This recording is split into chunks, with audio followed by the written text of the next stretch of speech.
gonna check on the drive space. Yep, we got plenty of space here.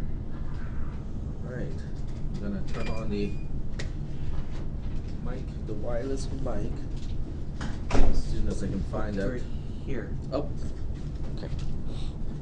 Thank you.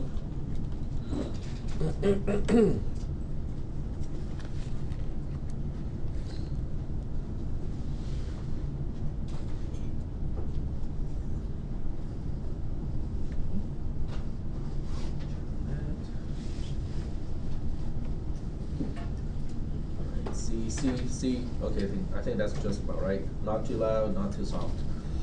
And the recorder is on. Okay, it's recording the right channel for the audio. All right. So what I'll do is I'm going to talk about the program first, and then I'll go back and link the notes that I have at this point. Okay. So let's go ahead and get Android Studio started.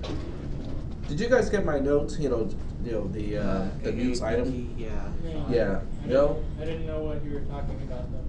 Okay. If you don't know what I'm talking about, it's probably a good thing, because if you have seen that error, then you would know what I'm talking about. It's AAPT again. That damn. I'll show you guys what I mean by that. All right. So if you have been experiencing with problems, AAPT cannot be contacted or something like that, it's because your Linux image is out of date. So the library is not compatible with what Android Studio is expecting.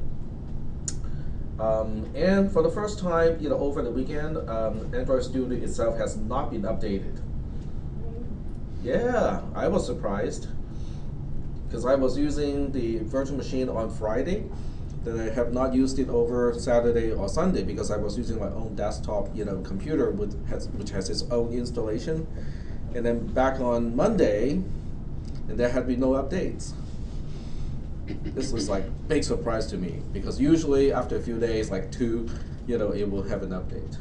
So anyway, I got the program already up and running. So what I'll do is I'm going to run it in the virtual machine first, and then we'll see whether I have time to run it on the actual device, because it is different this time. And because I basically disassembled my whole thing, so it wants to download it now. What program is this? This is called Test Sensor, or Test Sensors. Let me see what it is. Yeah, Pro. Test Sensors. It's from the same folder. You can download it and install it. I think you guys will have the latest version, because I think I uploaded the latest one. Google Drive is really nice, because if you upload multiple times to overwrite the same file, it actually tracks the multiple the multiple versions of the same file. So it's a really nice feature, because this way, if you ever need to go back to your earlier version, revision control is kind of built into it. It's not the same thing as source code revision control, but it still has a good file-based revision control.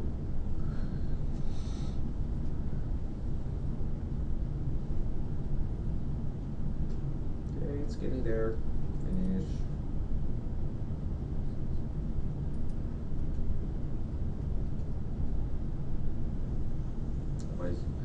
Probably just have to redo the whole thing, because I nuked my own installation. Yep. If you delete the build and the app build before you zip it, it'll be so much smaller. Oh, so it's the build that is taking up the space. Yeah. So okay. I deleted the build and I got down to like 2 megabytes. Yeah. Yeah. Okay. Gotcha. I'll write a script to do it. Yes, I know it's just a subfolder, but. No, I didn't use it. Gradle clean, I think is it? Gradle W clean? Does it? Yeah, that cleans it. Script written. Just have it Because go. I do the clean, but Gradle immediately builds it again. Only if you use build. If you go into the On the command line. Oh, and okay. use Gradle, I think it's Gradle W it has. And then use. Haven't visited the command line. Yeah, if you use Guilty. the clean within Android Studio, it seems to rebuild it immediately. Okay. But if you go through the command line and tell it to clean, then it does it just fine. Okay. Well, I nuked my entire setup over the weekend, so you know a lot of this stuff probably has to be set up again.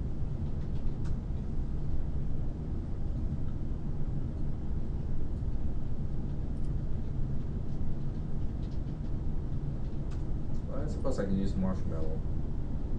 Nope. Doesn't have. Doesn't have an option.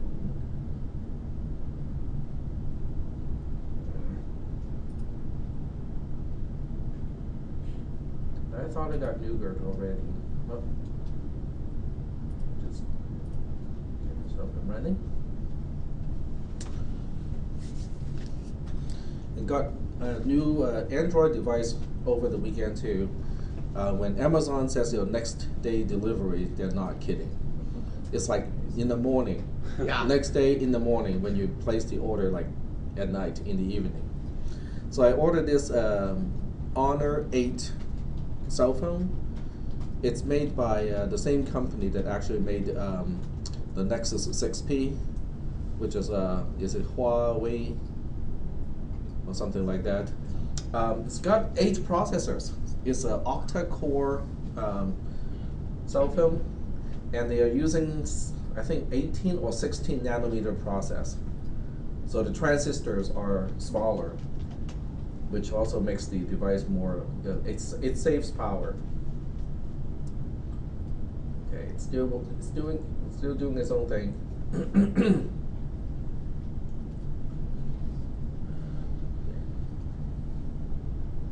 Who would have thought, you know, we would have octa-core cell phones? There are 8 individual cores. You seen the Risk versus CISC. Risk versus CISC. Well, that's part of the equation too, but it is still impressive. have you seen the quantum CPU stuff that Google and NASA are doing? Nope. They have a quantum CPU by D-Wave.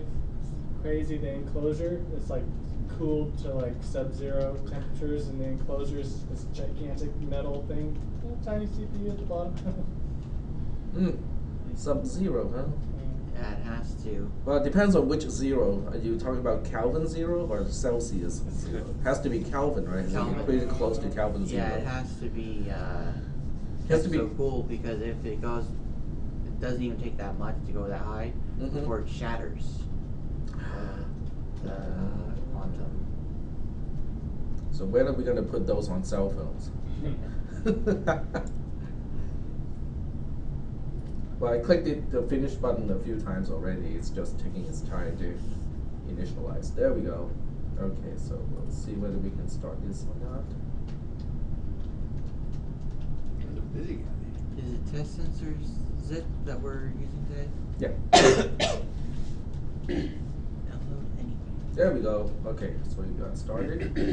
Very nice.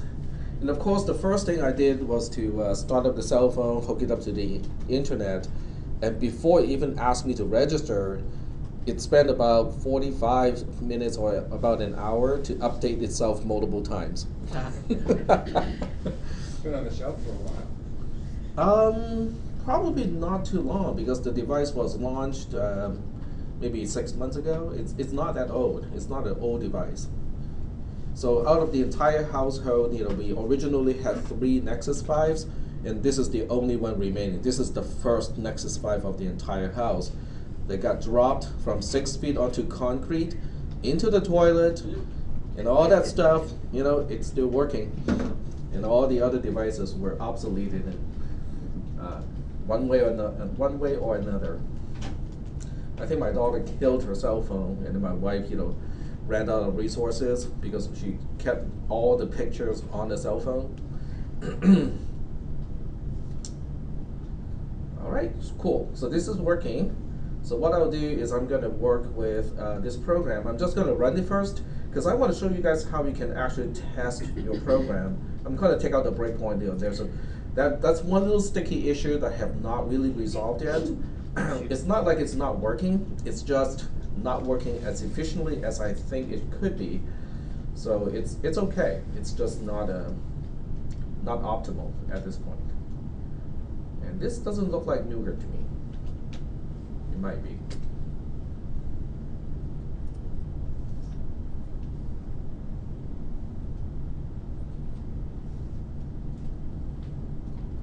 There we go. It's gonna be up soon.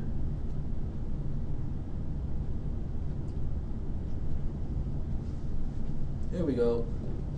All right, so this program does, two things, okay? It doesn't do very much, doesn't do a whole lot. It only does two things. And the first thing it does, okay, is it in the right point? Okay, it's just taking time to do it.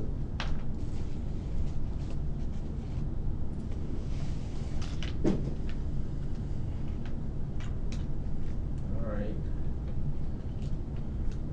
Still waiting. There we go. Okay. Just took a long time, and I'm not really sure why it's taking. Yeah. Are you recording? Yes, I believe so. Let me just check. Yep. I am recording.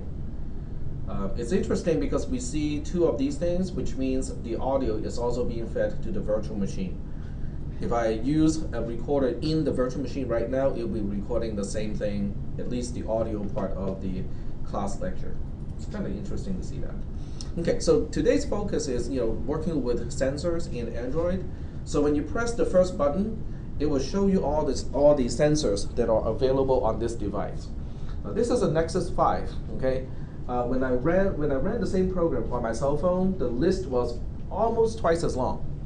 So this is the emulator, and the emulator in this case definitely does not do the same thing or even emulate close to the devices that are on the actual device. But it's still good for debugging purposes. And then you might ask, well, how are we going to check the pressure sensor when it is a virtual machine? It's not really connected to the real world in any way. So we'll go ahead and press pressure sensor, and these three dots here expands to a separate view. So let me put this one on the one side. And you can also go to virtual sensors. Once you pull up this window, you can go to virtual sensors. And I think I just crashed it. Okay. Dumb. Man.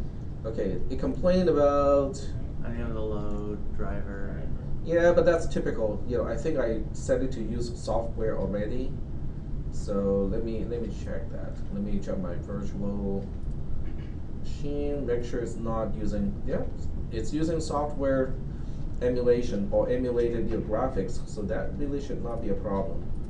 Show advanced settings. Emulated performance using only software.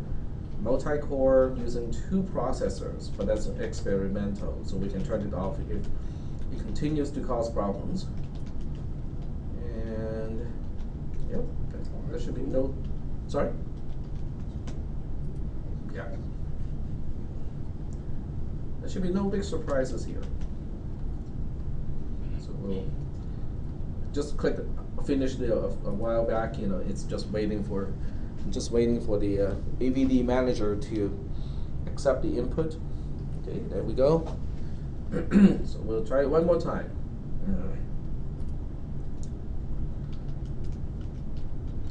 As the virtual machine is starting, the new computer or the new cell phone has a interesting tray for the SIM cards.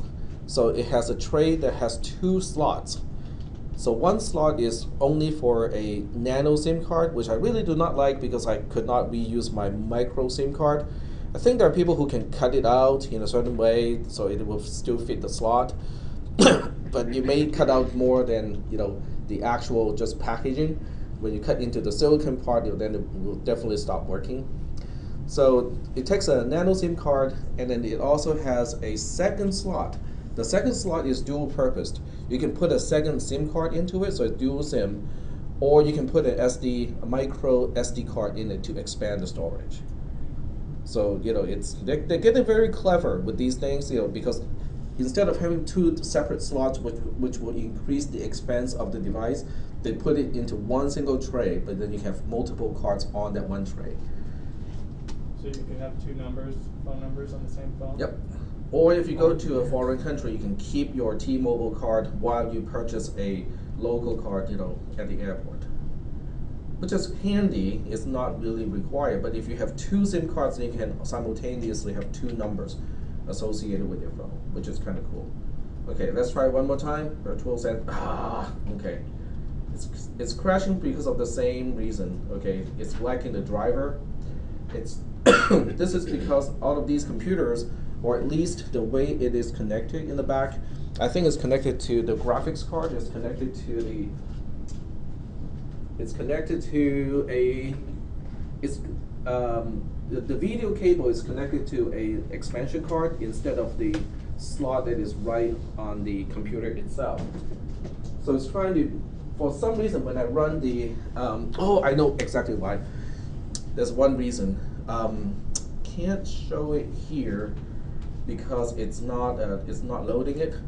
There's one particular view where you can rotate and tilt the virtual device so you can shake it virtually. I think that part is what is calling for the DRI, direct draw driver, direct render driver, because it's trying to utilize the 3D rendering capability that is native to the computer. So even though the emulator itself is not doing it, so this is really kind of disappointing, but that's okay. So it's the graphic in the extended controls that's doing that? Sorry? You're saying it's the graphic that they use in the extended controls? Yeah. Yep. I can see if I can install this component, R600DRI.so, and because this is one of those things where if I can get it working, it's really nice to show it.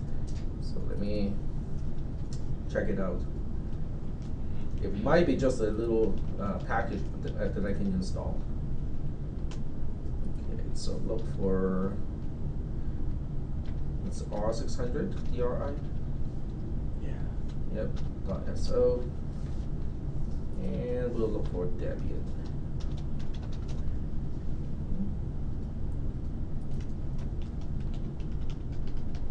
Yep, looks like a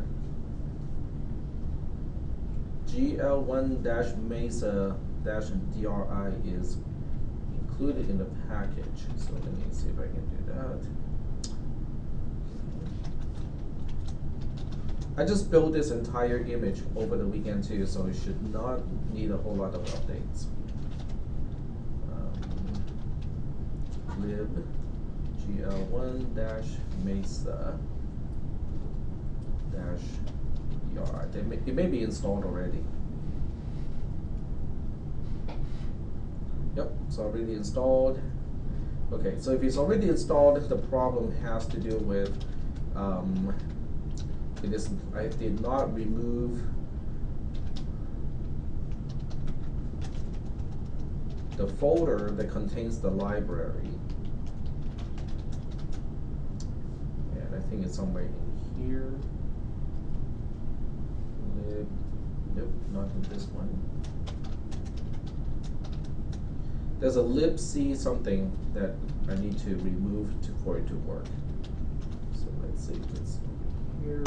Yep, lib std C++, it has a particular file that is reported to be out of date compared to what the system had. So I'm gonna remove this folder itself. Because you rebuilt it back in, right? Yeah, because I nuked the whole setup, over the weekend and redid the whole thing, so it got reinstalled. So I'm gonna remove this, okay, and get myself out of here, and then restart the whole thing. Okay, so we start Enter Studio. It may or may not solve the problem.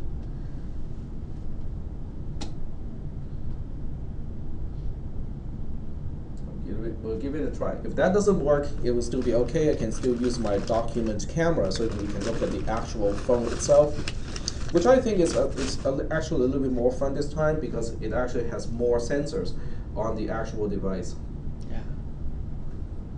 but it means, you know, if you're debugging your program, it might be a little bit more challenging. And I'm going to turn off the lighting. All right, so we'll give it one more try. Start with the virtual machine.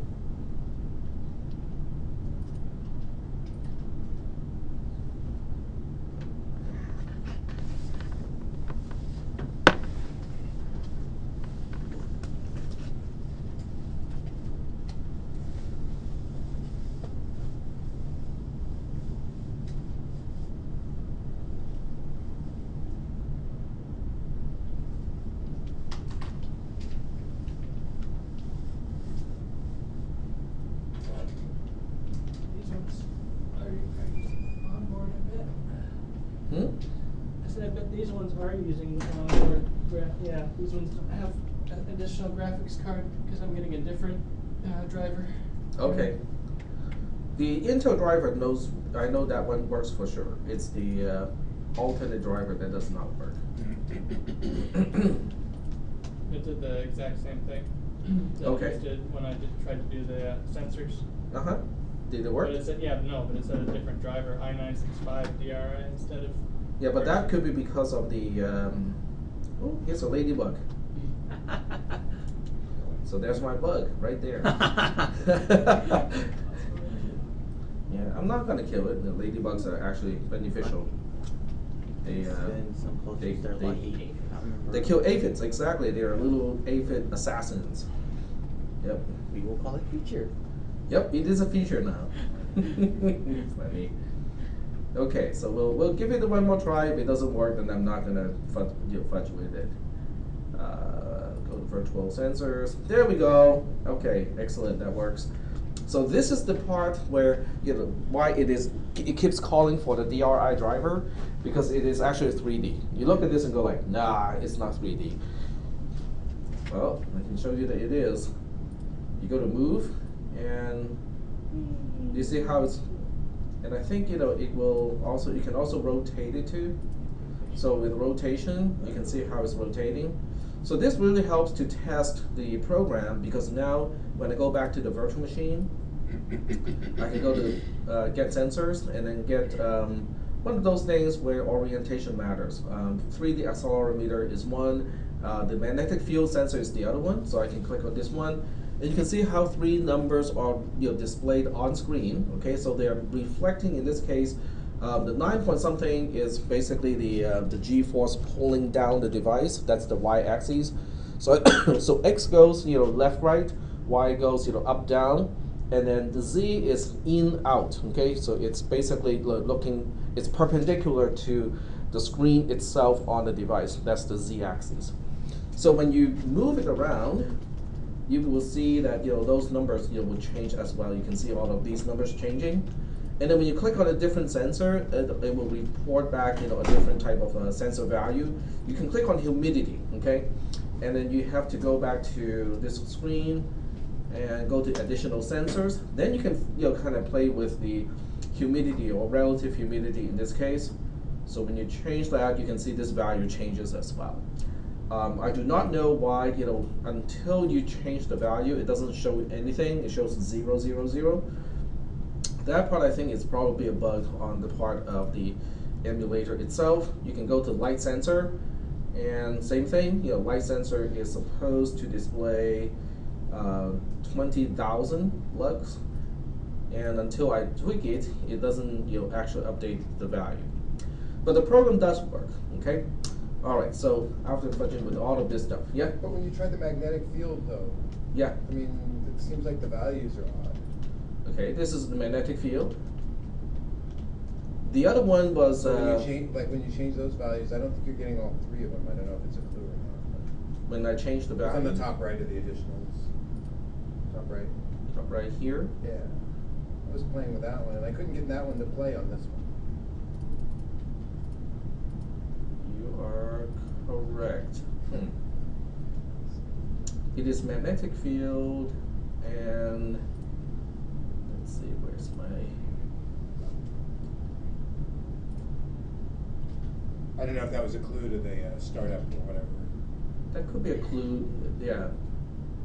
Trying to debug it now. Try to debug code that is not yours. I think if you adjust it here, you might have to kind of tweak it here to make the actual number change. Okay, so let's try that one more time. You know, tweak it over here, and go back to here. Nope, no, it's not changing because of that. Because I was thinking, you know, the additional sensor, this may be specifying the absolute value regardless of the orientation of the phone, so that it won't update until you rotate this. Yeah, resulting values. Because these values match those ones over there. It matches the values over here, Yeah. but these values do not match the values over here. What, if you hover over that little question mark there, does it tell you something? It opened up a window. So in the browser, it'll open up this window here, a constant describing a magnetic field sensor type. And then you can go to sensor event.values for more details, because depending on the different types of device, the three values will be reported back different things. So when you look at accelerometer, it has one particular way of interpreting the three values, and the magnetic field has micro-Tesla as the unit, measuring the ambient magnetic field in the X, Y, and Z axes. So it's not, that was not the issue. So the issue has to do with, you know, what, it doesn't even say what these numbers are. You know, I'm assuming this is X, Y, and this is Z, but it's not described here. What would you be able to measure with that? With this one? Yeah. I do not know, but it's reported as additional sensors. So I'm not really quite sure. There's only one magnetic field sensor here, but there's also an orientation sensor, which is probably only sensing the orientation of the device, whether it's horizontal or vertical. So I clicked on the horizontal sensor, so I can go back to the accelerometer and then change the rotation of the device. The problem is, when I change the device, the orientation of the device, this will go away as well. So I have to kind of restart the whole thing. Nope, I guess not. There we go. And the screen itself is not big enough to fit everything that I wanted to fit, and I did not enable scrolling, so I lost, you know, track of all the other values. Suppose I can put it upside down. Then it will have exactly the same length.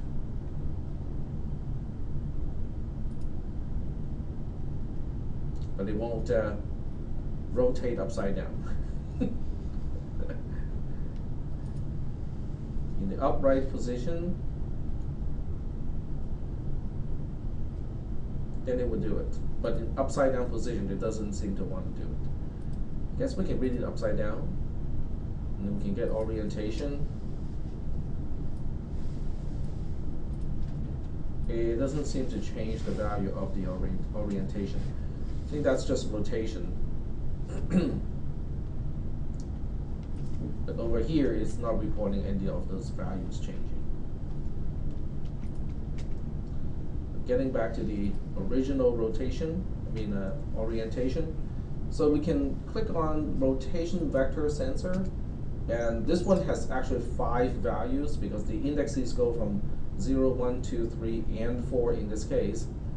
And even though this is a virtual device, I think it is emulating some kind of jitter, because you can definitely change how the rotation is making changes to those values. But when I make this device upright, it's still making some changes too. So that's kind of interesting. All right. So are there any questions about what the program does? Because this part is kind of fun because you can also click the accelerometer. Okay, so we are detecting only acceleration in this case. So when you move the device, just kind of shake it around like that, you can also see how those numbers change as a result. So it's kind of cool. You can do a lot of debugging this way already. But I'm telling you, if you hook it up to an actual device, the number of devices reported is actually different. almost twice as many in this case, because it would report uncalibrated values and also report calibrated values on an actual device. But in here, in a virtual environment, it will only give you calibrated values. There are no uncalibrated values, which makes sense because this is all virtual to begin with. What do you mean calibrated or uncalibrated? Sorry? What do you mean by calibrated or uncalibrated? I think the uncalibrated, it comes in internal units instead of actual measured units like degrees Celsius. It's basically reporting back the raw sensor reading. All right. But the key today is not to look at each individual sensor, but to look at the general schematic of, okay, how do we get to those values to begin with? And this particular sample program has two main things that it wants to illustrate. One has to do with the sensors, and the other one has to do with list views. Because when you look at the display of the software here, it has got two list views. This is a button. We know how to work with a button. This is one list view listing all the devices that are actually on the device. And this is a second list view to show the indexes of each item and also the value of each item corresponding to the device that I just clicked on. So as a result, this program is a little bit more complex than a usual program because it's trying to illustrate two things at the same time. All right, so first thing first, let's deal with sensors first. So when we deal with sensors, the initialization of the sensor in this case is in the on create event of the main activity. And the way it is done is the first thing it does is to show you, okay, what devices do we have available. And that is done by the on-click listener corresponding to the button. And all that button is going to call is populate list. Populate list is a method of main activity itself, and that contains all the logic to enumerate and print out every single device type that is available on this particular mobile device. So this is how it works. The first thing we do is we find the list view inside main activity. So this is nothing new. We know how to use the find view by ID in order to locate a particular view inside main activity or inside any other view. And I have to cast it to a list view because certain things that I'm going to do next is specific to a list view.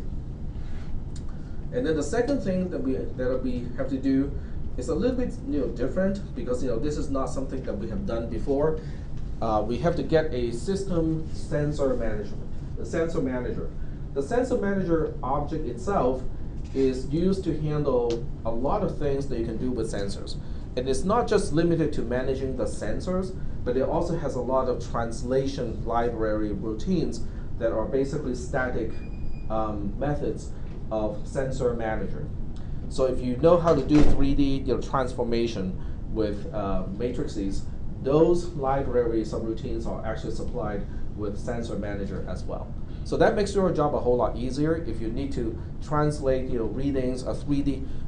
If you need to translate the reading of a 3D sensor and adjust it for the way you tilt the sensor, it's just one library call away. So regardless of how you're tilting and rotating the device, you can say, okay, where's north? And it can do the conversion for you. So it's it's handy, it's very handy. But in this case, I'm not using it for that purpose. I'm getting the sensor manager object back as SM, and then the next thing I do is I'm calling SM's method called get sensor list. Now when you pass a parameter to get sensor list, you can just say, okay, I want a particular type of sensor. So if the only thing you're interested in are temperature sensors, you can just specify sensor dot type underscore, and then you can look at the options available. Okay, I think temperature is one of those. So you can get only the ones that are corresponding to what you want. But in this case, I'm specifying type underscore all because I want to look at every single sensor that is available on this mobile device. The return value is a list. Now, this is not the first time that we see a list type in this class, because we saw that, the first time we saw that is with the adapter. When we talked about MVA, we keep track of the number of listeners, and that's the first time we saw a list type. So this time we have a list of sensors, and then the next one, the next line, which is LV dot set adapter, that's a whole new concept. Okay, we haven't seen that concept before because we have not dealt with a list view before. LV is a list view because we got it initialized up here. So the adapter thing is basically the same thing that we saw with MVA. It is a connection between, in this case, a list view object, which is displaying stuff on the screen, and also what the back end, what is supplying that data to be displayed. In this case, that is a list of sensors that we know as devices. So when you look at how the variable devices is used, it is initialized here and then it's used immediately over here. Are there any questions? Yes, go ahead. Yeah, you first, and then. Yeah. So is that sensor list adapter part, is that something you created, or is that part of the sensor manager? Sensor list adapter? Sensor list adapter is something that I created. Okay. It is a nested class that is defined earlier in the class definition, so we'll get there as well. Got it. Question? Yeah, the list view takes a list, basically a list object.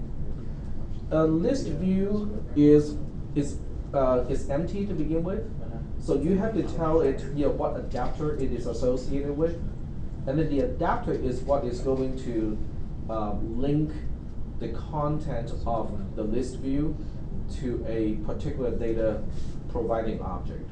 Okay. So is in this, that yeah, go providing ahead. object always a list or in the list? Not necessarily. You just have to make sure that all the operations are supported. Okay. So right here, as you guys pointed out already, the magic is in the adapter itself, because the adapter is what can talk to both the list view in very specific ways. It implements certain methods of an interface, but at the same time, it also knows a list of sensors, because that's how I created the. That's how the constructor works. Is it takes a list of sensors in order to initialize its internal representation.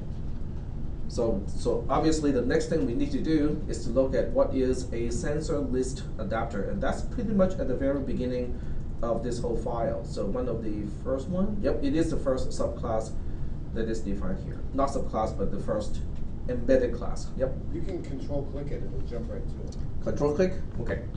So when you hold down the control button, it'll highlight it, you can click it, and you'll jump right to it. Okay, so let me do that.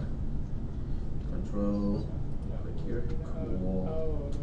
So it goes right to the method, in this case the constructor. Cool, very good.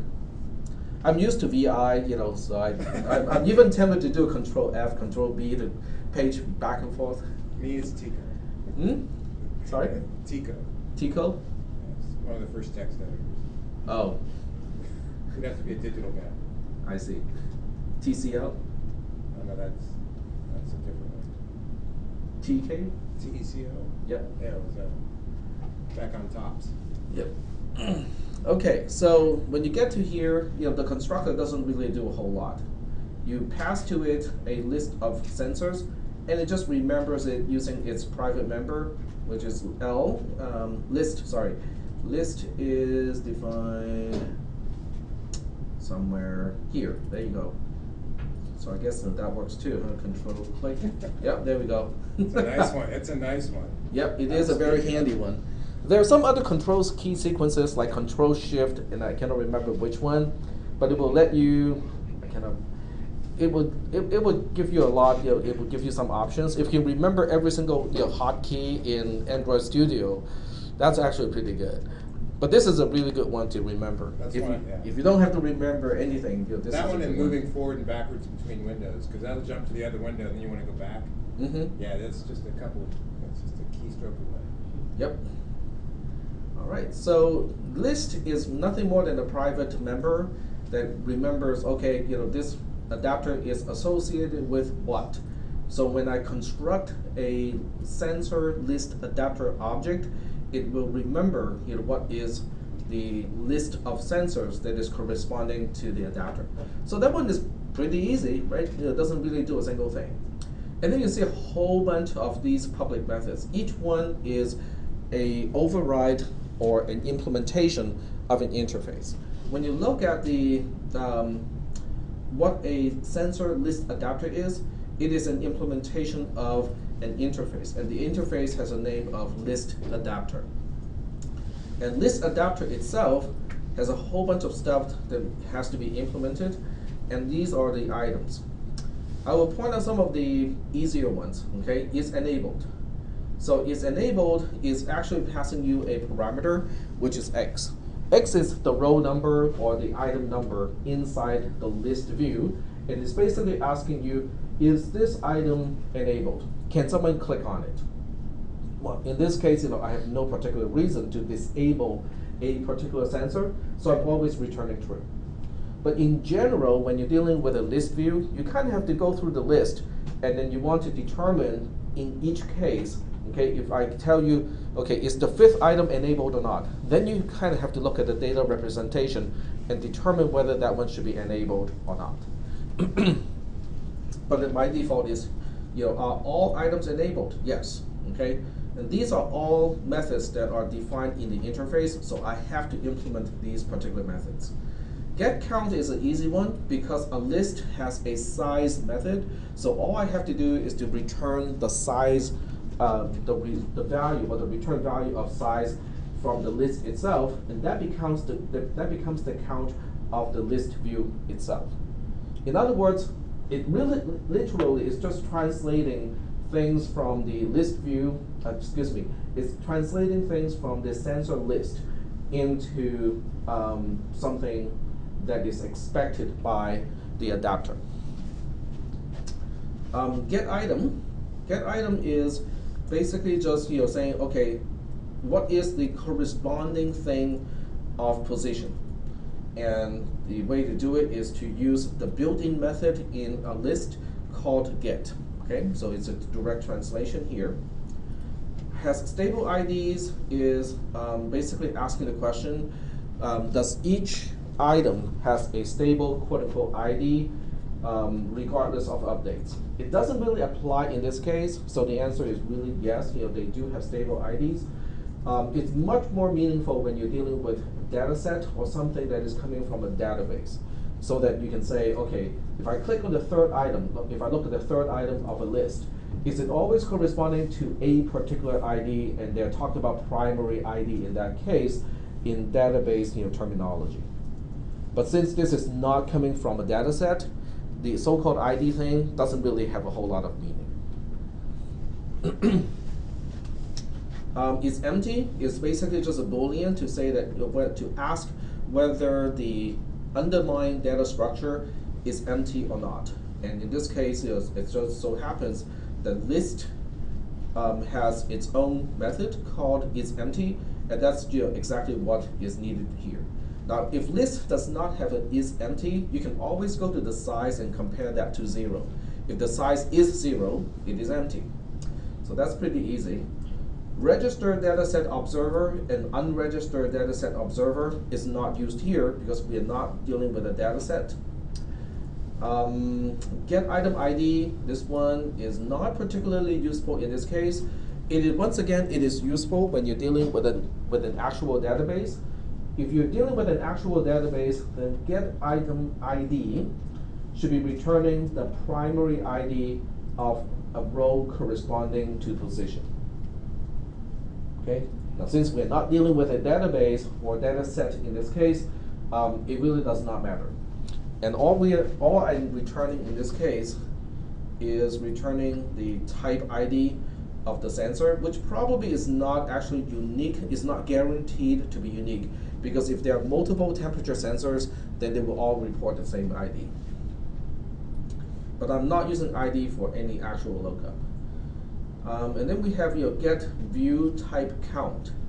Get view type count is asking you how many different kinds of type of view do you want to include in your list. In this case, there's only one, okay? Because all I want to do is to display the name of a particular sensor. But if you want to display, in some cases you want to display just the name, and in some cases you want to display the picture, then you will have two different types of views. But in this case, I only have one type of view, so I've just returned the one here. And as a result of that, get item view type is always returning a 0 because the value is 0 oriented. If you only have one type of view, then every single view must, subview inside the list view has to be of the type 0. Now, how you want to enumerate, if you have multiple view types, the way you enumerate the view types is entirely up to you. But you will have to have some kind of logic to deal with that. Can anyone kind of imagine why they have something like this? They want to register, how many kind of views do you have, and then for each row, for each item in the list view, it will ask you, oh, what about this one? What kind of view is that? And it's entirely up to your code to determine, oh, anything that displays an icon is 0, anything that displays text is 1, and so on. That's entirely up to you to decide. Why do you think it has a function call like that? What would be one of the cases where this may be useful?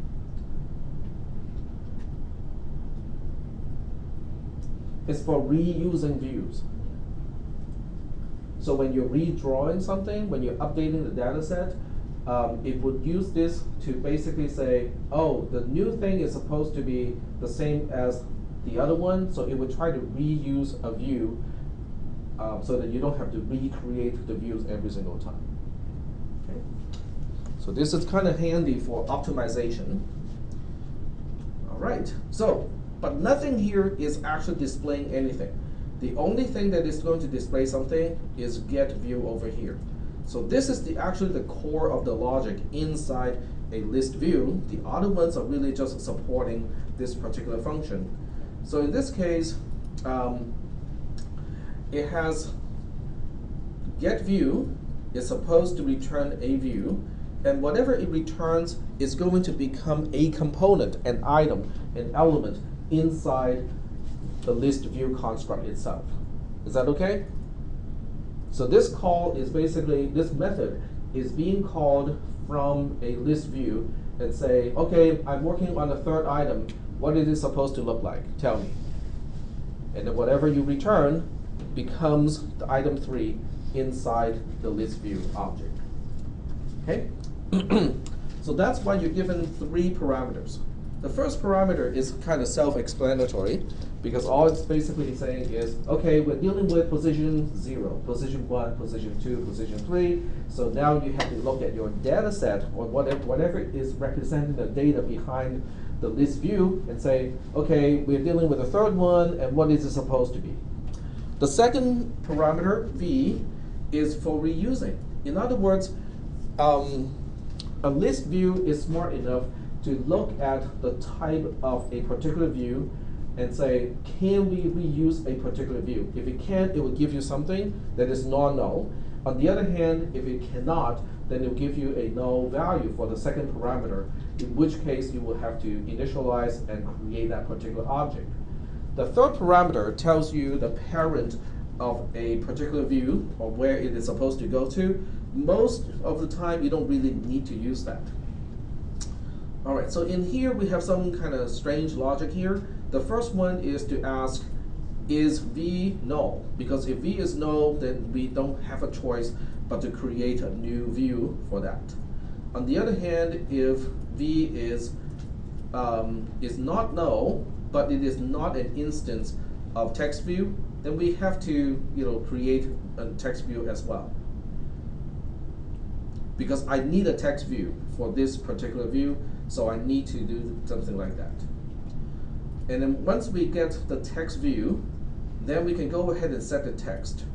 And the content of the text depends on position, because the position of the item in list view is corresponding to the position in the list of sensors itself. So by using list.get, I'm getting the item back from the list at position, which is going to be a sensor. Now because that one is a sensor, I can now get the name of the sensor, and then we can set the text of the text view to that particular name. The second line is only only here to set the color of the text, so it's really of no major consequence. Once everything is done, I return V itself back to the caller, who is really just trying to populate the individual items inside the list view. Are there any questions about this particular method? Because this really is the key, the core of an adapter. It is just linking whatever is the data behind a list view and say, okay, how do we massage that data and display something on screen using a view? Any questions about this part? Yep. So you're taking all sorts of types of view into it, and then cast it into a text view so you can change the name.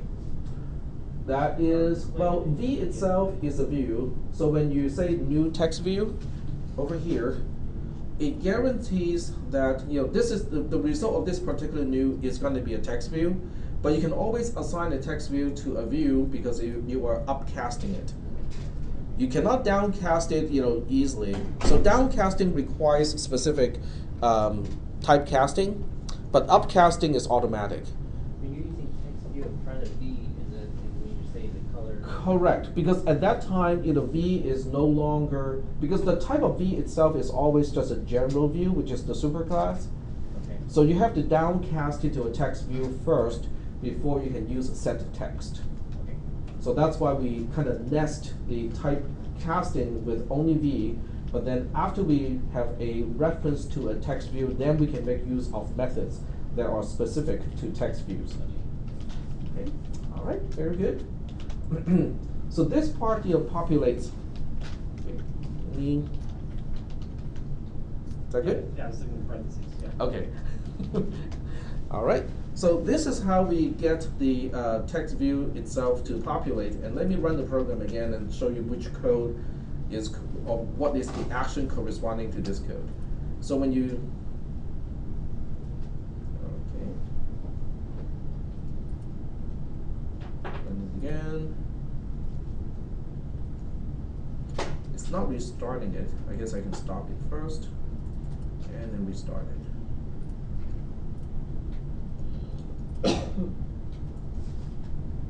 There we go.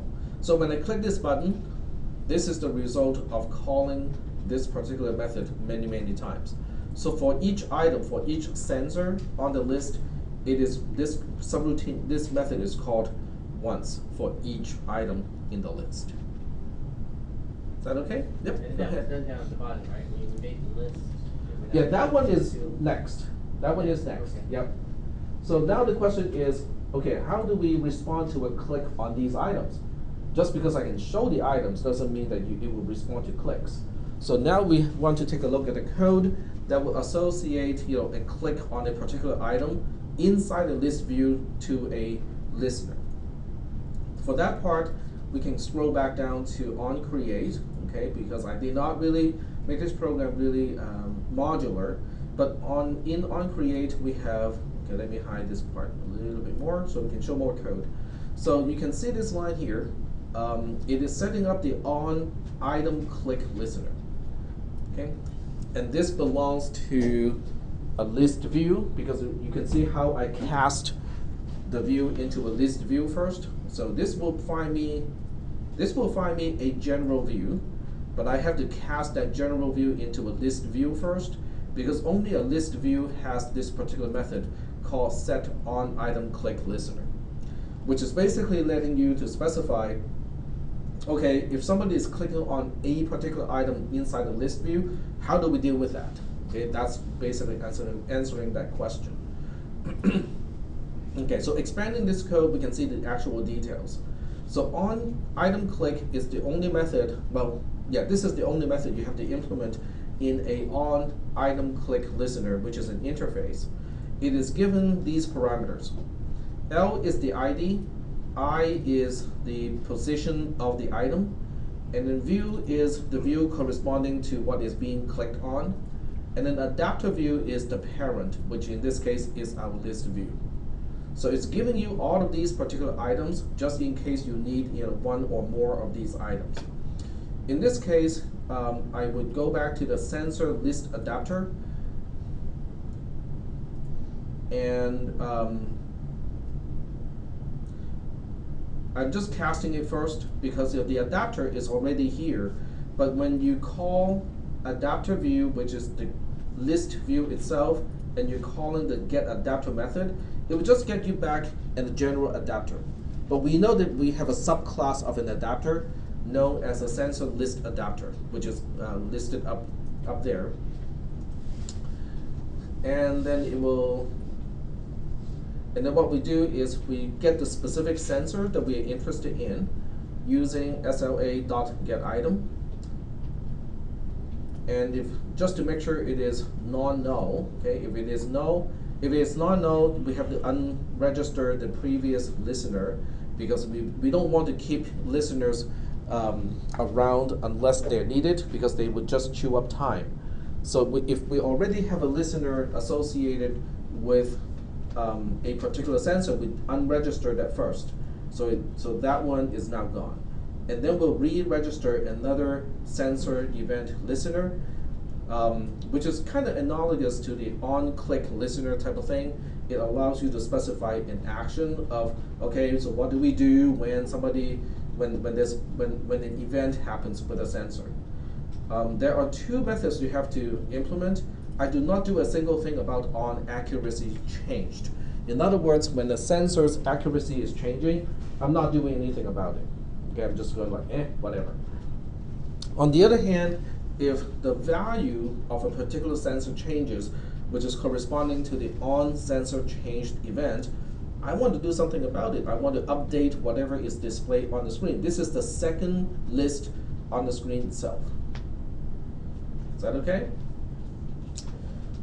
And this is the part that took me a lot of time. I could not optimize this to the point where I do not need to recreate a new adapter every single time. So when you look at this code, it does work.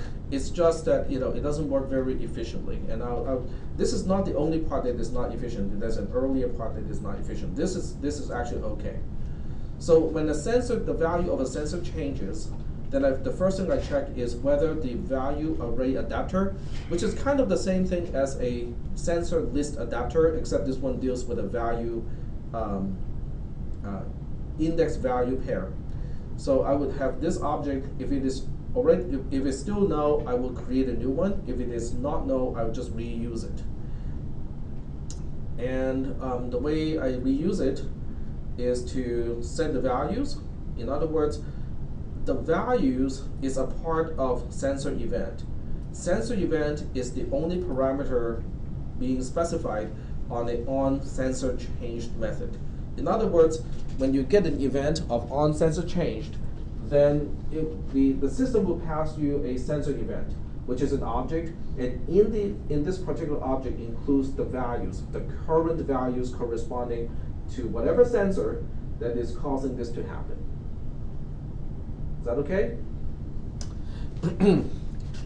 And I would set the values, of my VAA, which is a value array adapter, to the new values.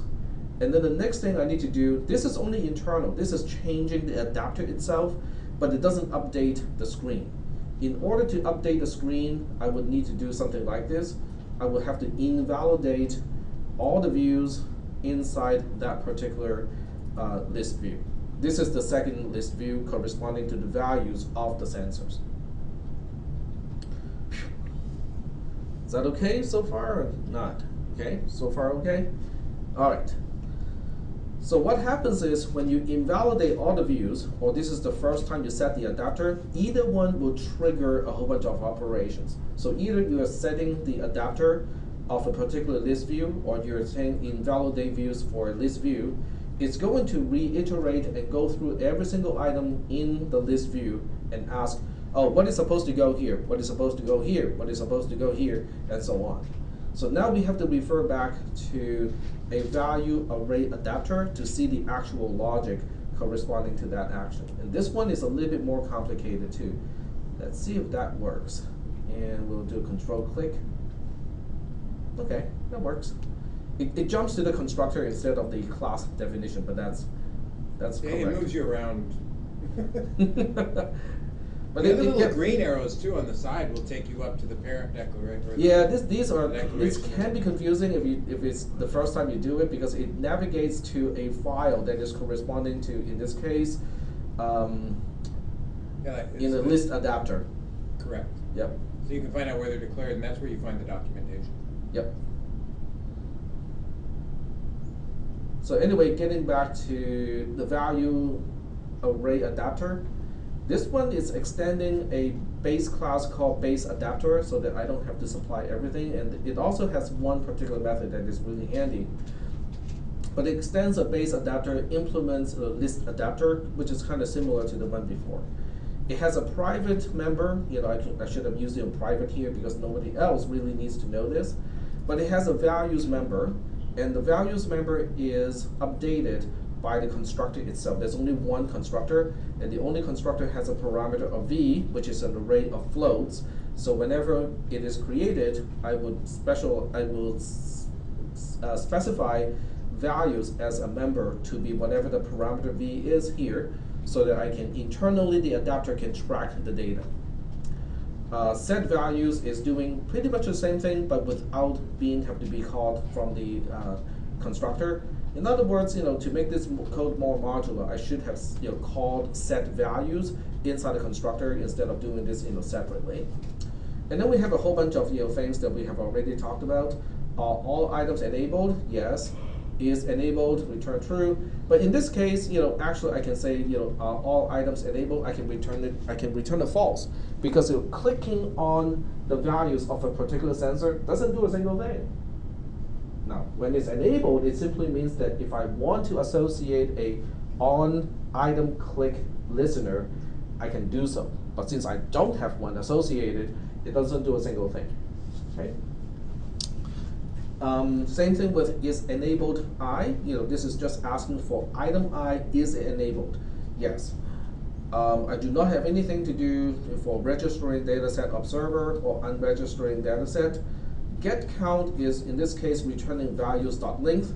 The reason why this is not size in parentheses with parentheses anymore is because values is an array. It's a built-in type array. It is not an object. So values.length is retrieving the properties of an array, which is basically the same thing as number of items in the array. Is that okay so far? So it's doing the same thing as .size in the case of a list, but in this case it's an array, and that's why I use .length instead. Get item I is returning the item at index I of values. Okay, so no big deal here. Get item ID, once again, is just returning a unique ID that is supposed to be unique to an item. And in this case, I'm just returning I itself. Okay? In other words, the position of the item in the array is its own ID. I don't really have anything else to specify as the ID. So this is just as good as anything else. Is that okay? Because we're not dealing with a database, so there's no primary ID associated with each item. And in the lack of that, you can just specify the row number. It's just as good. You cannot not implement this because this is required by the interface. Has stable IDs. I'm just returning true because I cannot really change those things behind the scene anyway. So once again, the key is here, which is get view. And this is where I'm kind of sticking. It's not working the way I want it to work. It is working, just not the way I want it. Okay. So I will show you what I have at this point. Value view and index view are just general views here, and you can see how they're initialized. One is retrieving value item as a component inside that particular view. and one is retrieving index item in that particular view. This is also a good time to point out that value index, or the view that goes into this window, has its own layout. It has its own layout, and if I zoom in close enough, you can see the layout itself. So this means you can actually create any layout you want and use it to specify.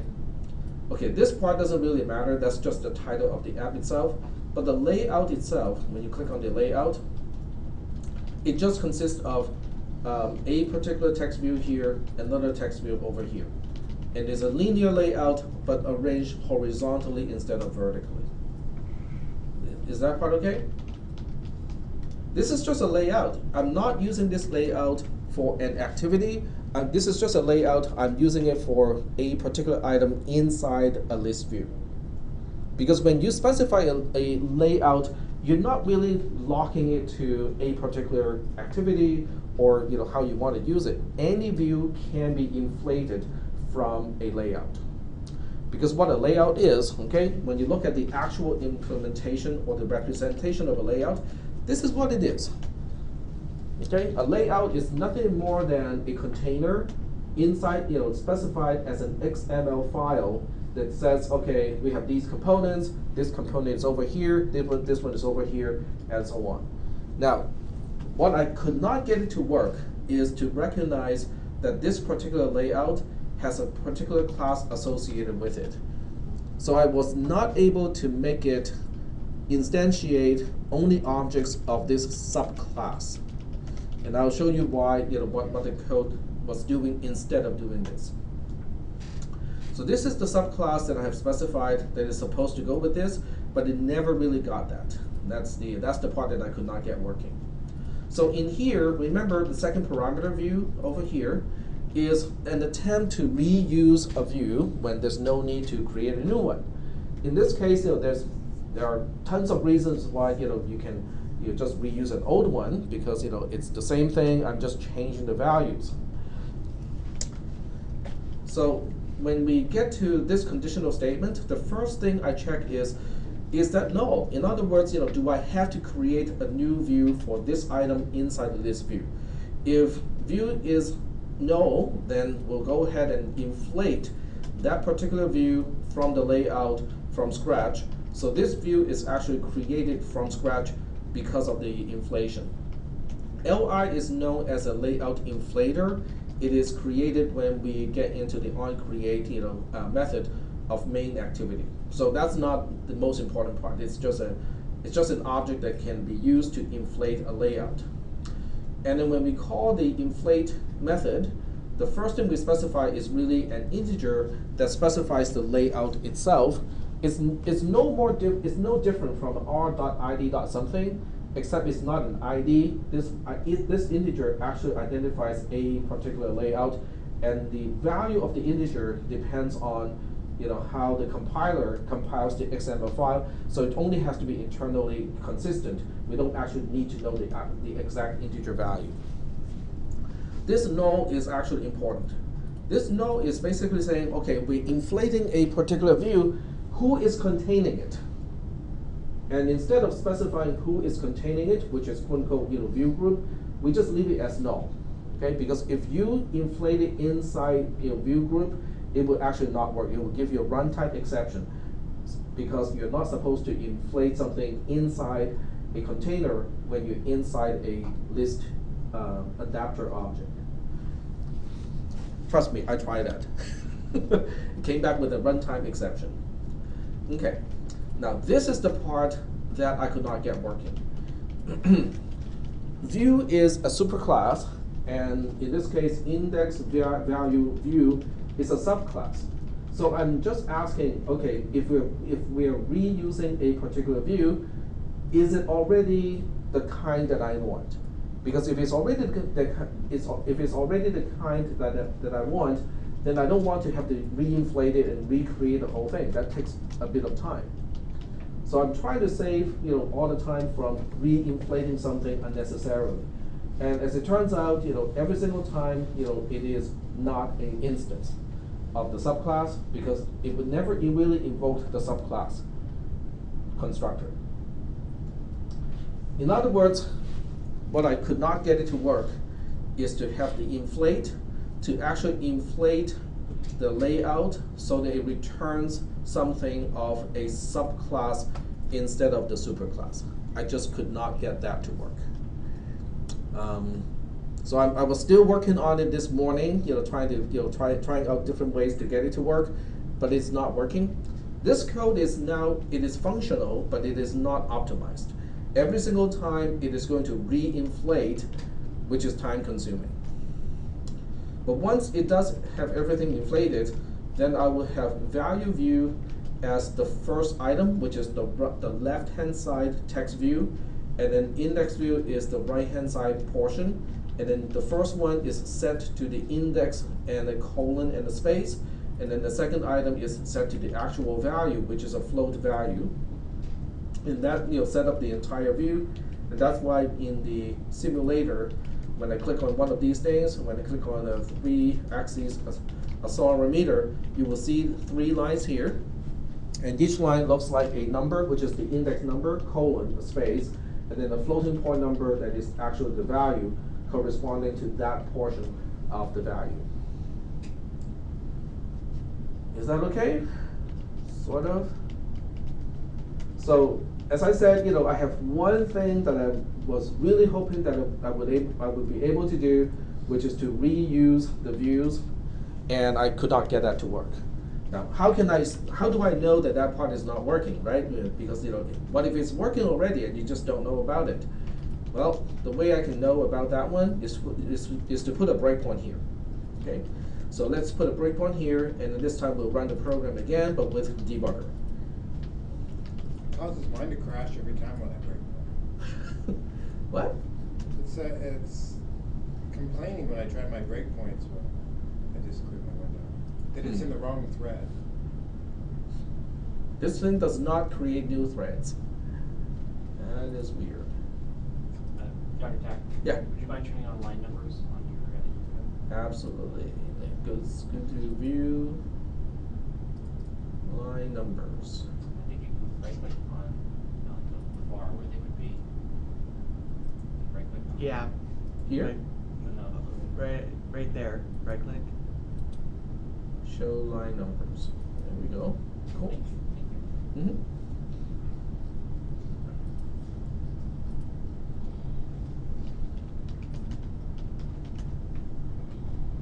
It says the current thread is not the get debug thread.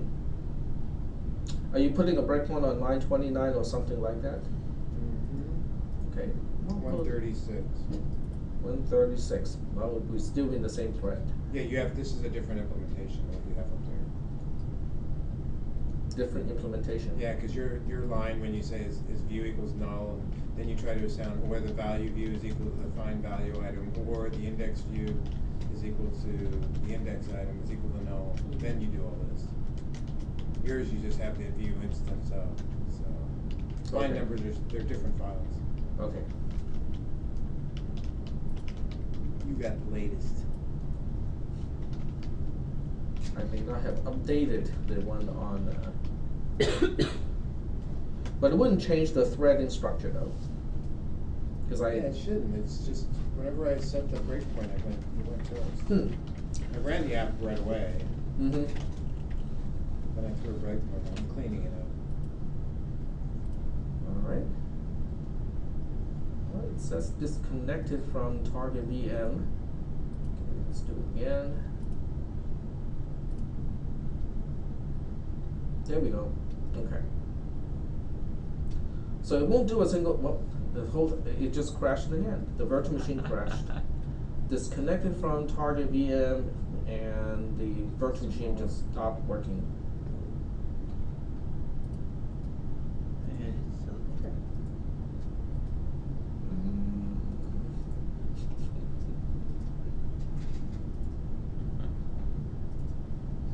Okay, let's start one more time. Connected devices. Okay. Maybe it needs to be completely turned off and restarted, the virtual machine. Possibly. Yeah. Okay, so fatal exception, the system died. Earlier locks will point to the root course. Okay, so, oh, there's nothing here that will indicate that. Okay, let me see if I can get my phone to work too. Then we can just use a document camera to look at it. Alright. I can run the app, I can't debug it. Alright, so let's see if this works. So I'm going to turn this off entirely because the virtual machine seems to have some problems. So this time we'll run it again, but this time we'll hook it up to my actual Nexus 5. Yes, my Nexus 5 is running the Nougat. Almost the latest one. The latest one is 7.1.12, I think, from 0.2, and I'm running just one minor revision away from the latest one, which is not always a good thing. Tried plugging an actual phone into it yet? Sorry? I said I haven't tried doing that, plugging an actual phone into it yet. Oh, it won't explode. Your mileage may vary. The mileage may vary, yes. Okay, so let me see if I can display this. Okay. I have to do a whole bunch of things to make it show well because I always turn my screen all the way down to save battery, but to handle all the background lighting, it really helps to kind of crank it up. Alright. So let's go back to the program. And look at the document camera. Where's that? Oh, right here. There we go. Alright, so I click on, get sensors, and it gets, all the different sensors, and I just have to, and you can also see how these sensors are different from what we saw from the virtual machine. You can see how many there are. So we have just a little more than an entire screen with or the list view itself would fit on the screen. So I'll pick on one, we'll pick on magnetometer. And at this point it goes into the breakpoint, which is okay. It should get into this breakpoint 3 times, exactly 3 times, because that will correspond to each value in the thing. But you can see how it is getting into here every single time. And the way I know that it is not an instance of index value view is because view already has a value. It already has a value, but it's not registering as an instance of index value view. Instead, it is just a linear layout. Now, I understand why it is a linear layout, but it also should be. Why'd you try casting it when you assigned it? It probably won't cast. It cannot cast it because it's not an instance of that. It cannot cast it to something it's not an instance of. This is already the as low as it goes in the subclass hierarchy. But I think I might have a reason. I might know why it is not working, because in my index view, Java is extending view, and instead of extending linear layout. Maybe if I change it to extending linear layout, it will work. But it's not complaining, which is the other problem. Is it's not complaining. Oh, okay, just timed out here. Okay, let's go back. All right, so you can also see how. Oh, maybe not. It's still debugging. Yeah, yep, that's fine. Okay. Let's go back to debugger, and we'll just take out this breakpoint. This is the other breakpoint that we never got to. This is a breakpoint inside the constructor of index value view, and since we never stop here, it means it never used this constructor. This class was never used at all. And one of the potential reasons is I'm extending the wrong superclass. I should be extending linear layout as my superclass instead of just a general view. That might be the reason too. But let me go back to the other breakpoint so the program can continue to work. Yeah, I can't debug. Okay. So now the program is working, and you can see how the values are changing rather rapidly. Oh, okay. It's hard to keep the contrast at the right level, but you can probably see the values updating, changing, and depending on how I change the orientation, and depending on, okay, let's see, we click on magnetometer, and that changes a lot slowly, more slowly. It's like every second or so. That's the magnetometer.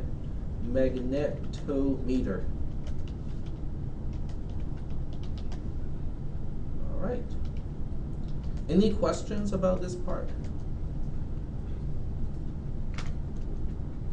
No questions? All right, so we'll give it one try, okay? So what I'll do is I'm gonna change the subclass here. So I'm gonna do a linear layout as my superclass, and then rerun the whole program and see whether it will stop at this breakpoint.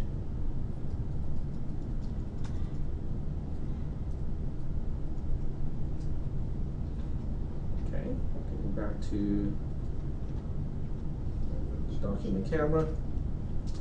Okay, so click that, and then you click one of the sensors. Nope, it does not.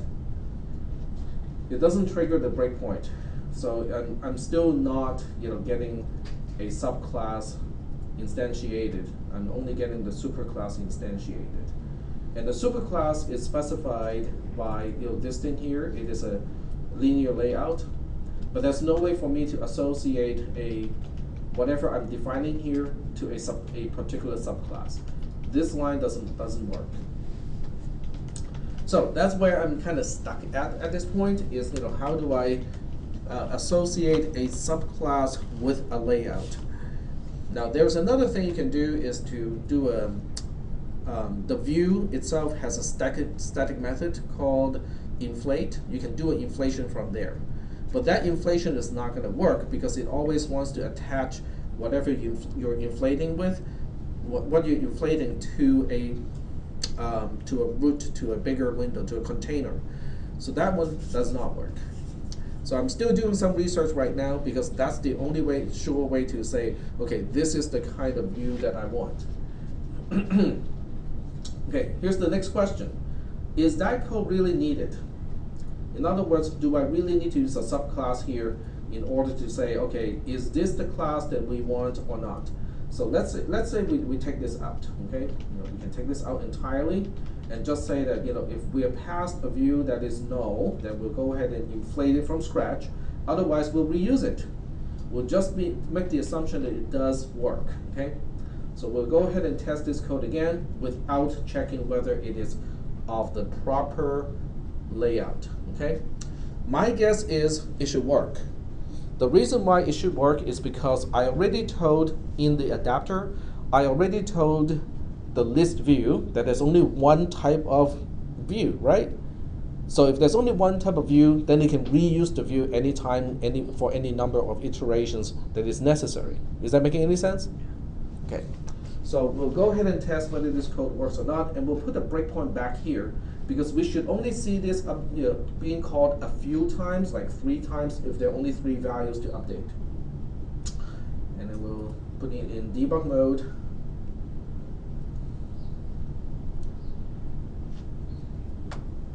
And it's restarting the app. There we go. Oh, you guys cannot see it. There we go. So get sensors, and we'll pick something that only has like 3 values. The accelerometer only has 3 values. There we go. So we'll count. 1, 2, 3. That's it. So at this point, when you switch back here, you can still see the number being changing really rapidly, but it's reusing those views now. So I only needed to inflate 3 times, because each one is its own view and it needs the inflation. But after I got all the inflations, it's reusing those views, which is a lot more efficient than having to re-inflate every single time. So even though I cannot confirm using the subclass or using an instance of, which would be ideal, but I can kind of use that particular thing, which is specifying the number of types of views and also returning what is the type of view for each particular item. And using that, I can actually get the same result to make sure that it is a compatible view. Is that okay so far?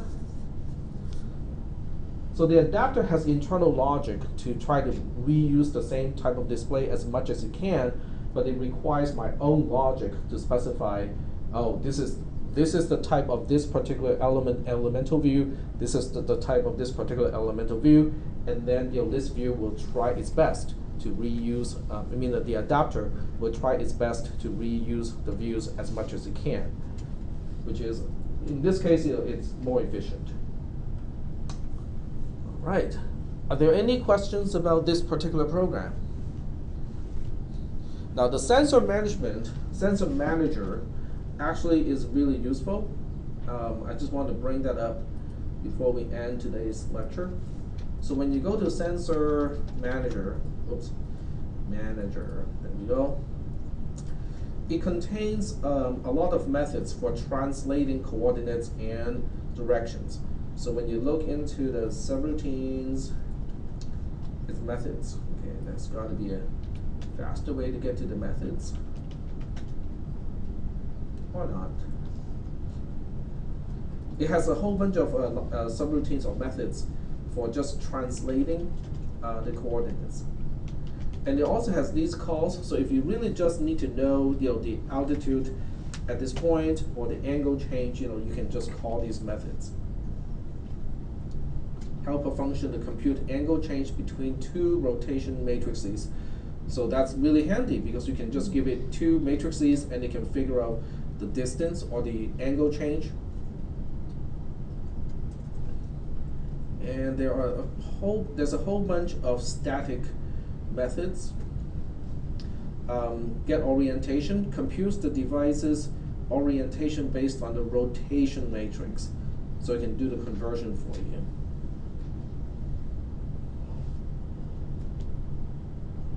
And this one computes inclination as well as rotation matrices, transforming a vector from the device coordinate system to the world's coordinate system, which is defined as a direction orthonormal basis. And this is really handy if you want to know where to expect the sun at a particular time of the day. So there's a whole bunch of stuff you can do with Sensor Manager. In addition to managing the actual sensors, it supplies a whole bunch of methods for doing all the math for you. Okay. Any questions about this part? Nobody has any questions? Cool. Okay. So I will continue to look into that thing of trying to create a subclass of a view from inflating it, but that's just my obsession for the past day or so. And I'm going to link I'm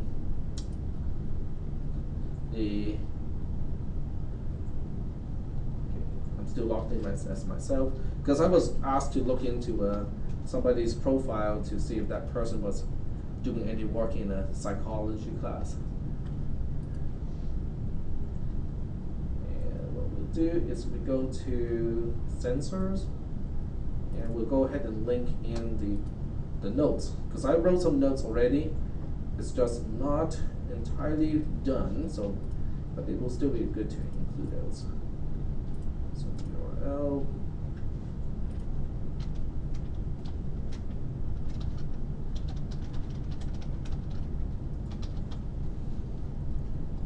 And I actually remember the entire URL. http ludo.losrios.edu.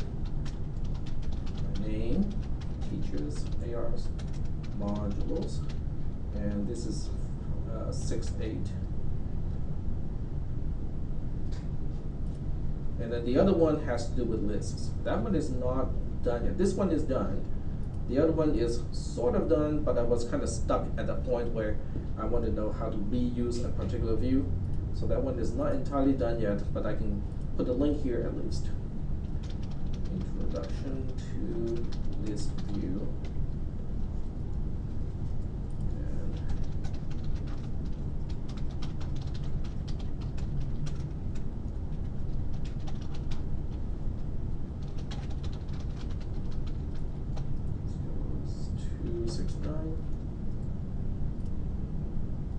Okay, and it's good to double check, make sure, yep. And we'll make sure the other one too, yep, there we go. So we got the notes linked in, and then the zip file is already online, but it's not the same as what I had. I don't know about that one, I pulled the one out of the Dropbox. The Dropbox. That one was different, it was much smaller when I clicked on it. Are you picking the one from the share drive I grabbed the one from the share drive the first time. today? Yeah. Okay. And this one here doesn't have the builds. So it's much smaller. It does not have the builds. So you're talking about this particular test sensor? Yeah, that one was big. Yeah. Then you had another one in the notes. I In the clicked and it notes. said another download of test sensors does it. And that one is smaller? On Moodle? Yeah. Yeah, that one downloaded in a click. That is strange. It was 1.5 meg big. That is interesting. Because I don't usually clean up my build. Okay, if I say clean project, does it clean and build at the same time or just clean? It cleans and builds. Yeah, Cleans you and have Almost so to- fast you can't beat it. You have to do it from the terminal. Okay, okay, so let's try to do it from the terminal. So we'll get out of Inver Studio altogether.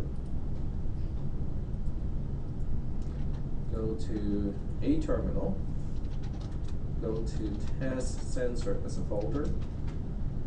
Go to No, you got it right there. Go to /Gradle W. go to Type /Gradle W dot / / and then Gradle W Oh, Fire- okay. fire the script. and Gotcha. then clean. And all it does is clean it. Doesn't do Okay.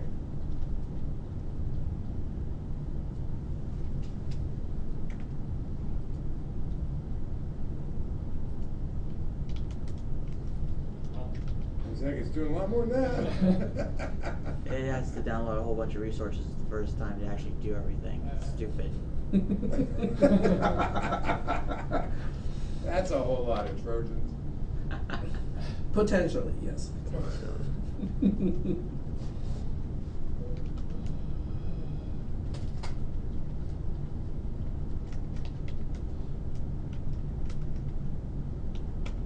And whoever needs to update your Debian image, we can do it today. We can do it today, just after this is all done. Okay, so let's check, how much space it's using. EU max depth equals 0-h here. 6 megabytes. Better. It was Yes. 30. I just went there and tapped out the builds and deleted them. Well, let's I see got what down to pretty close to that. Okay, let's see what build has at this point. Nope, it doesn't have a build folder anymore. It has Gradle, it has app, so I would imagine most of it is in app now. No, app doesn't have a whole lot. 240, oh, I need a -h, there we go. So app doesn't really have that much, it only has 240 kilobytes. So maybe we can change this to 1 and see who's taking up all the, nope, there's nothing there. So whatever is taking up all the space is here. Nope. Why is it taking up 6 megabytes when they don't add up? It's in the Gradle directory. Okay. So app doesn't take up that much space. Oh, I'm still asking for app. There we go. 6 megabytes. Yeah, Gradle itself is taking off 6 megabytes. Yeah. So those are the tools that I just pulled in. Yeah. Okay. But you saved like 50 something megabytes by doing that. I just went into the file manager and just deleted the builds. And I Right, didn't because- add all this other stuff. I just tapped them away and then Mhm. re-imported the project. It built just fine. Okay. I'm like, instead of sending you the binaries. Which I'm gonna rebuild anyway. Which you're gonna rebuild anyway. Right. Yep, that makes sense. All right. Well, so I'm gonna end today's lecture. There's no outstanding homework assignment because I think the other one was due today, right? Yep. So what's the next Yep. one? The next one is the next class I will talk about GPS because those are the requests from last time. Not really quite sure what to use as a homework assignment because it's all of these programs are standalone individual programs to illustrate one aspect of using Android.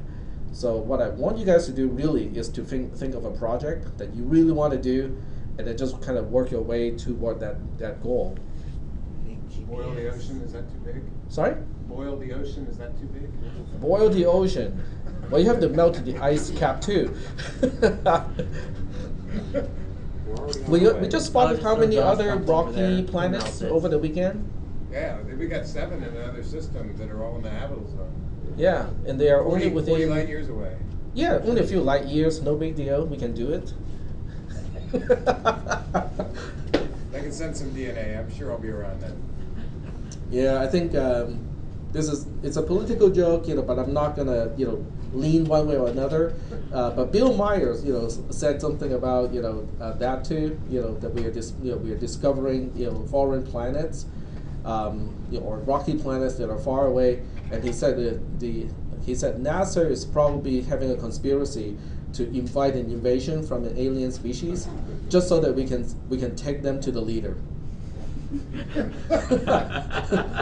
me to your leader. Take me to the leader. Yes, we'll go. We'll He'll point shake you your the right hand way. for like 30 seconds. But that was kind of funny. If he really wants to keep aliens, how does he need to build a wall of Mexico? He needs to build it in space. Well, the thing about alien invasion is it doesn't really make a lot of sense because any alien species that can cross over that kind of span of outer space would have no value, on Earth. I mean, the Earth, maybe they will helium is worth a lot more than what we have on the planet because helium can be used for fusion and stuff like that. They're not going to look for humans for food. Okay, we are not really the best. We don't have the best energy content. You make good slaves. No, we're too lazy. No, but if they can cross, that kind of span of space, they're not going to be life forms like we are. Okay, because we probably crossed from space. We're deposited on this planet, and if you look at the spheres, our spaceships are like really down in the Indian Ocean. So you have to lose an entire airplane to pull it up. We probably came here on a spaceship ourselves. You don't think we evolved like this, do you seriously? We are so far advanced of all other familiar farms. but they can just they can put the machine here and then and then manufacture whatever they need to instead of actually transporting us. The biggest problem with outer space transportation is outer space, the radiation of outer space, because that's just going to corrupt any type of DNA sample. So whatever you want to plant on the planet, you probably just want to carry the information to do it in some really kind of indestructible form. And then you construct a machine on the surface of the planet with the protection away from all the cosmic radiation. Then you have a pretty good chance of actually manufacturing it. I don't know. I bet you they spent a lot of ships to a lot of different places. Once we got here, we couldn't maintain our technology. We couldn't do anything. So we named everything we could eat. Right? We figured out how to prepare it, and we passed that along. I think I buy the Guyver storyline a little bit better. They came here and then they were looking for a slave species. They look at the natives and go like, yeah, they show some promise as slaves, and then they converted all the humans to become their warriors. But then, humans became too good of a warrior, and then they had to leave because just look up that Japanese manga called Guyver, Guyver. If you do not like violence or anything like that, don't read it, don't watch it. Yeah. But it has a pretty good storyline as a science fiction. Alrighty, I'm gonna close the recorder.